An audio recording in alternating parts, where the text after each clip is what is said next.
Hi dears, എല്ലാവർക്കും പുതിയ വീഡിയോയിലേക്ക് സ്വാഗതം. ഇത് ഇവിടുത്തെ ഒരു മുരിങ്ങ മരം കേട്ടോ. ഇതിനകത്ത് ഒരിക്കലും ഒരു പൂ പോലും ഉണ്ടായിട്ടില്ല, കായ്ച്ചിട്ടുമില്ല. ഇത് എപ്പോഴും ഇത് ഇലയ്ക്ക് വേണ്ടി മാത്രം നിർത്തിയേക്കണതാണ്. അപ്പോൾ നമ്മളെപ്പോഴും മുരിങ്ങയുടെ ഇല പറിക്കണത് ഇതിൽ നിന്നാണ്. കായ്ക്കാറേ ഇല്ല കേട്ടോ ഈ മുരിങ്ങ. അപ്പോൾ ഇതിങ്ങനെ വെട്ടി വെട്ടി കൊടുക്കുകയാണ് ചെയ്യുന്നത്. അപ്പോൾ ഇതിപ്പോൾ ഇന്ന് ഇതിൻ്റെ ഈ തടി ഇവിടെ വെച്ച് വെട്ടാമെന്ന് വിചാരിച്ചിട്ടാണ്. ഇതിങ്ങനെ പൊങ്ങിപ്പോയേക്കാണ്. അപ്പോൾ ഇല കുറഞ്ഞിട്ട് തടി മാത്രമായി. അപ്പോൾ അത് വെട്ടിയിട്ടിട്ടുണ്ട്. അപ്പോൾ ഇനി ഇതിൻ്റെ ഇലയൊക്കെ എടുത്തിട്ട് അപ്പോൾ ഇന്ന് കറിക്ക് മുരിങ്ങ ഇല വെച്ചിട്ട് എന്തെങ്കിലും കറി ഉണ്ടാക്കാമെന്ന് വിചാരിച്ചു.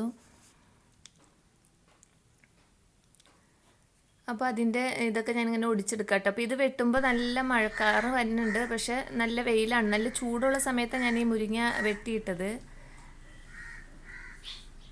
പക്ഷേ കുറച്ച് കഴിഞ്ഞപ്പോൾ മഴ വന്നായിരുന്നു കേട്ടോ. പിന്നെ ഇന്ന് മീൻ കിട്ടിയിട്ടുണ്ട്. അപ്പോൾ ഇത് ഫ്രൈ ചെയ്യാം, മുരിങ്ങ വെച്ചിട്ട് എന്തെങ്കിലും കറി ഉണ്ടാക്കാമെന്ന് വിചാരിച്ചു. ഇത് ചെമ്പല്ലി എന്ന് പറയുന്ന മീനാണ്. അപ്പോൾ ഇതിൻ്റെ തൊലി എനിക്കിങ്ങനെ അവർ കളഞ്ഞു തന്നിട്ടുണ്ട് കേട്ടോ. അപ്പോൾ അതൊക്കെ മസാല തേച്ച് വച്ചിട്ടുണ്ട്. പിന്നെ ഇതിനകത്തുനിന്ന് കുറച്ച് ഇതിൻ്റെ മുട്ടയും കിട്ടിയിട്ടുണ്ട് കേട്ടോ. അപ്പോൾ അതും എടുത്ത് വെച്ചിട്ടുണ്ട്. അങ്ങനെ പിന്നെ അത് മസാല തേച്ച് വെച്ചിട്ട് ഞാൻ പോയി മുരിങ്ങയില ക്ലീൻ ആക്കാനിരുന്നു. പിന്നെ അതൊക്കെ ക്ലീനാക്കി കൊണ്ടുവന്നിട്ടുണ്ട്. അപ്പോൾ കുറച്ച് ചക്കക്കുരു ഉണ്ടായി. അപ്പോൾ ഞാൻ വിചാരിച്ചു എന്നാൽ ചക്കക്കുരു മുരിങ്ങയില ഇട്ടിട്ടുള്ള കറി ഉണ്ടാക്കിയെടുക്കാം എന്ന് വിചാരിച്ചിട്ട് ഞാൻ ചക്കക്കുരു അതും ക്ലീനാക്കി വേവിച്ച് വെച്ചിട്ടുണ്ട്. അപ്പോൾ ചക്കക്കുരു ഞാൻ തലേ ദിവസം തന്നെ ക്ലീനാക്കി വെച്ചിട്ടുണ്ടായിട്ടോ. പിന്നെ ആ മുരിങ്ങയിലൊക്കെ കഴുകി ക്ലീനാക്കി അതും കൊണ്ടുപോയി വെച്ചിട്ടുണ്ട്. കുറച്ച് ചുവന്നുള്ളി എടുത്തിട്ട് അത് ചതച്ചിട്ട് വെളിച്ചെണ്ണ ഇട്ടിട്ട് അതിലേക്ക് മൂപ്പിക്കാനായിട്ട് ഇടാണ്. ഈ മുരിങ്ങയിലയും ചക്കക്കുരും ചീരയിലയും ചക്കക്കുരും ഒക്കെ നല്ല കോമ്പിനേഷൻ കേട്ടോ. അപ്പോൾ ഇന്ന് മുരിങ്ങയിലയും ചക്കക്കുരു ആയിക്കോട്ടെ എന്ന് വിചാരിച്ചു.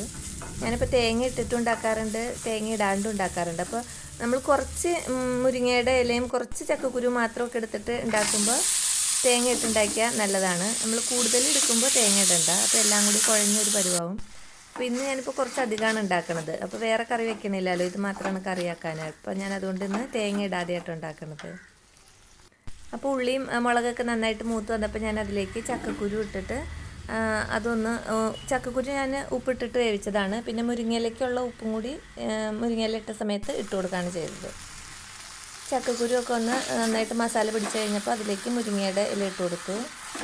മുരിങ്ങയില ഇടുമ്പോൾ നമുക്ക് നന്നായിട്ട് വീർത്തിരുന്നാലും അത് ആ ചൂട് തട്ടുമ്പോൾ തന്നെ അത് ചുരുങ്ങി പൊക്കോളും. അങ്ങനെ മുരിങ്ങയിലയും ചക്കക്കുരും ഒക്കെ നന്നായിട്ട് മിക്സ് ചെയ്തെടുത്തു. അപ്പോൾ നമ്മുടെ കറി റെഡിയായി. നല്ല ടേസ്റ്റായിട്ട് ഇത് ചോറിനും ഒക്കെ കഴിക്കാനായിട്ട്. പിന്നെ മീൻ ഫ്രൈ ചെയ്യാനായിട്ട് ഞാൻ വിറകടുപ്പിലാട്ടോ വെച്ചത്. കാരണം ഈ ഗ്യാസിൻ്റെ അവിടെ വെച്ചിട്ട് മീൻ ഫ്രൈ ചെയ്ത് കഴിയുമ്പോഴത്തേനും ഈ ഏരിയ മൊത്തം ഇങ്ങനെ എണ്ണമെഴുക്ക് ഇങ്ങോട്ട് പിടിക്കും. പിന്നെ അത് ക്ലീൻ ചെയ്യാൻ നല്ല പാടാണ്. അപ്പോൾ ഞാനതുകൊണ്ട് ഇവിടെ കൊണ്ടുപോയി വെച്ചിട്ടാണ് മീൻ ഫ്രൈ ചെയ്തത്. മീനൊക്കെ ഫ്രൈ ചെയ്തു, അതിൻ്റെ മുട്ടയൊക്കെ ഫ്രൈ ചെയ്തെടുത്തു. പിന്നെ ഞാൻ നോക്കുമ്പോൾ നമ്മുടെ പഴം കുറച്ചും കൂടി ബാലൻസ് ഇരിക്കുക കേട്ടോ. പിന്നെ ഈ പഴം വെച്ച് എന്തെങ്കിലും ചെയ്യണം എന്ന് കുറച്ച് ദിവസമായിട്ട് ഇങ്ങനെ പ്ലാൻ ചെയ്തിട്ട് പഴം കൊണ്ടൊരു കേക്ക് ഉണ്ടാക്കിയാലോ എന്നുള്ള പ്ലാനില്ല കേട്ടോ. അപ്പോൾ ഞാനത് കുറച്ച് പഴം എടുത്തിട്ട് മിക്സിയുടെ ജാറിലേക്ക് കുറച്ച് പഞ്ചസാര പൊടിച്ചു, അതിലേക്ക് പഴം ഇട്ട് കൊടുത്തു. ഒരു 5-6 പഴം ഇട്ട് കൊടുത്തിട്ടുണ്ട്. പിന്നെ നമുക്കിതിലേക്ക് പാലും വാനില എസൻസും ഓയിലൊക്കെ എടുത്ത് വെച്ചിട്ടുണ്ട് കേട്ടോ. അപ്പോൾ ആദ്യം തന്നെ പഞ്ചസാര പൊടിച്ചതാണ്, അതിലേക്ക് പഴം ഇട്ട് കൊടുത്തു. പിന്നെ അതിലേക്ക് കുറച്ച് പാലും കൂടി ഒഴിച്ചിട്ട് ഒന്ന് അടിച്ചെടുത്തിട്ട് വന്നു. അപ്പോൾ ഈ റോബസ്റ്റ് പഴമൊക്കെ വെച്ചിട്ട് കേക്ക് ഉണ്ടാക്കണത് ഇഷ്ടംപോലെ വീഡിയോയിൽ കണ്ടിട്ടുണ്ട് കേട്ടോ. അപ്പോൾ പാളയംകുടം വെച്ചിട്ട് എന്താ ട്രൈ ചെയ്യാൻ പാടില്ല എന്ന് വിചാരിച്ച് ഞാൻ ചെയ്യണതാണ്. പിന്നെ അതിലേക്ക് വാനില എസൻസ് ഒക്കെ ഒഴിച്ചു കൊടുത്തു. നമ്മുടെ ബാക്കി പാലും ഓയിലും കൂടി ഒഴിച്ചു കൊടുത്തിട്ടുണ്ട് കേട്ടോ. പിന്നെ ഒരു നുള്ള് സോഡാപ്പൊടിയും കൂടി ഇട്ട് കൊടുത്തു.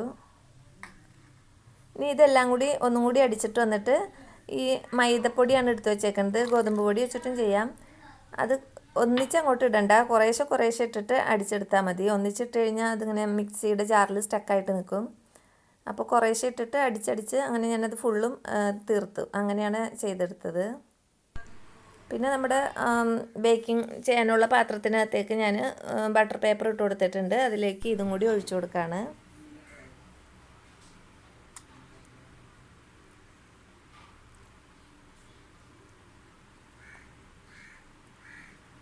പിന്നെ ഇത് നന്നായിട്ട് ടാപ്പ് ചെയ്തിട്ട് സാധാരണ നമ്മൾ ഓവനിൽ വെച്ചിട്ട്, ഞാനിവിടെ എൻ്റെ ഓവൻ ഒരു സെറ്റപ്പ് ഒരു ചെരുവും അതിൻ്റെ മൂടിയാട്ടോ, അതിനകത്താണ് ഞാൻ സ്ഥിരം ബേക്ക് ചെയ്യണത്. എനിക്കിവിടെ മൈക്രോവേവ് ഓവനൊക്കെ ഉണ്ട്, പക്ഷെ ഞാനത് യൂസ് ചെയ്യാറേ ഇല്ല.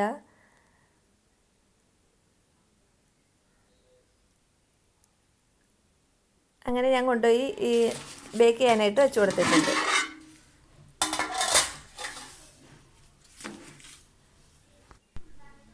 അങ്ങനെ ഒരു 40-45 മിനിറ്റൊക്കെ അത് വേവിക്കാനായിട്ട് വെച്ചു കേട്ടോ. അതിൻ്റെ ഇടയ്ക്ക് നമ്മുടെ ഊണൊക്കെ കഴിഞ്ഞിട്ടുണ്ട്. അത്യാവശ്യം ഒരു റെസ്റ്റൊക്കെ കഴിഞ്ഞ് വൈകുന്നേരം പിന്നെ ചായയുടെ സമയത്താണ് അത് എടുത്തിട്ട് മുറിക്കാനായിട്ട് നോക്കണത്. അപ്പോൾ നോക്കുമ്പോൾ എൻ്റെ മനസ്സിൽ നല്ലൊരു ടെക്സ്ചറുള്ള ഒരു കേക്കിൻ്റെ ഇതൊക്കെ വെച്ചിട്ടാണ് ഞാൻ മുറിക്കണത്. പക്ഷേ ഇത് മുറിക്കുമ്പോൾ ഒരു കേക്കിൻ്റെ ടെക്സ്ചറല്ല, പക്ഷേ ടേസ്റ്റ് നല്ല ടേസ്റ്റ് ഉണ്ട്. നമ്മൾ ഈ ഇഡ്ഡലി പാത്രത്തിലൊക്കെ വെച്ചിട്ട് നമ്മൾ പുഴുങ്ങിയെടുക്കൂല, ആ ഒരു ടെക്സ്ചറാണ്. അപ്പോൾ ഇതിന് കേക്ക് ഇങ്ങനെ ആരെങ്കിലും ഉണ്ടാക്കണ്ടെങ്കിൽ ഇഡ്ഡലി തട്ടിൽ ചെയ്തെടുത്താൽ മതി.